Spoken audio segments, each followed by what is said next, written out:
राजकुमार सिद्धार्थ का जीवन केवल एक साधारण कथा नहीं है, बल्कि ये आत्मान्वेषण, त्याग और परम ज्ञान की खोज की एक प्रेरणादायक यात्रा है।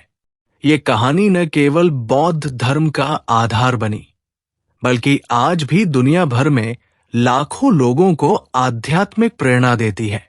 सिद्धार्थ से बुद्ध बनने की ये यात्रा सांसारिक सुखों से संन्यास, कठोर तपस्या से मध्यम मार्ग की खोज और अंततः बोधि वृक्ष के नीचे निर्वाण प्राप्त करने तक विस्तृत है।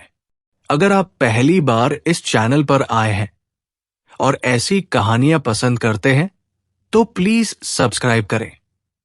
सिद्धार्थ का जन्म 563 ईसा पूर्व कपिलवस्तु, वर्तमान नेपाल में शाक्य वंश के राजा शुद्धोधन और रानी महामाया के पुत्र के रूप में हुआ।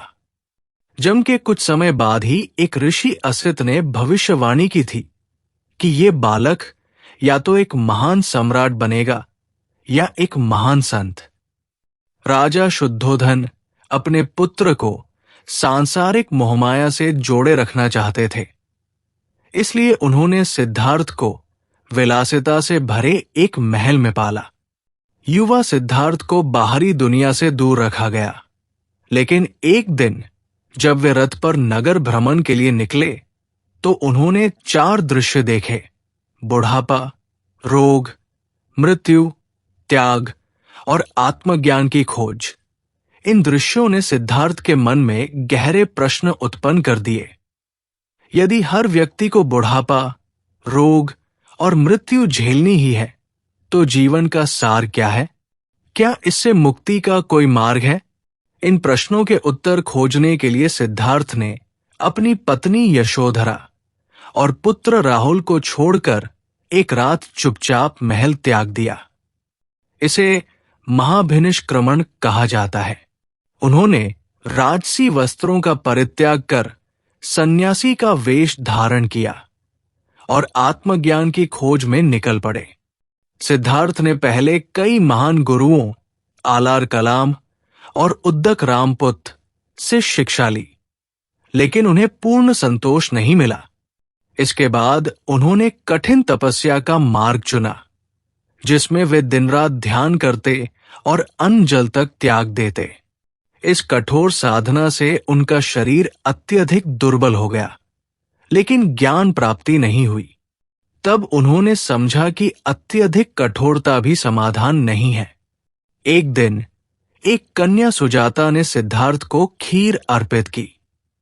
इससे उन्हें ये बोध हुआ कि अति भोग और अति त्याग दोनों ही ज्ञान प्राप्ति में बाधक है। उन्होंने मध्यम मार्ग, न तो अत्यधिक भोग न अत्यधिक तपस्या को अपनाने का निश्चय किया। सिद्धार्थ गया, वर्तमान बिहार, भारत पहुंचे और वहां एक पीपल वृक्ष, बोधि वृक्ष के नीचे ध्यान में बैठ गए। उन्होंने संकल्प लिया कि जब तक सत्य और ज्ञान की प्राप्ति नहीं होगी, वे वहां से नहीं उठेंगे। अनेक दिनों तक ध्यान करने के बाद पूर्णिमा की रात सिद्धार्थ को सत्य का बोध हुआ। उन्होंने ये समझ लिया कि संसार दुहकों से भरा है, लेकिन इन दुहकों से मुक्ति संभव है। उन्होंने चतुर्मार्ग, 4 आर्य सत्य और अष्टांगिक मार्ग की खोज की, जो आगे चलकर बौद्ध धर्म के मूल सिद्धांत बने। इसी क्षण से वे बुद्ध जागृत कहलाए। ज्ञान प्राप्ति के बाद बुद्ध ने वाराणसी के सारनाथ में अपना पहला उपदेश दिया, जिसे धर्मचक्र प्रवर्तन कहा जाता है। उन्होंने संसार को अहिंसा, करुणा और मध्यम मार्ग का संदेश दिया। उनके शिष्यों में राजा, किसान, व्यापारी और सामान्य लोग सभी शामिल हुए।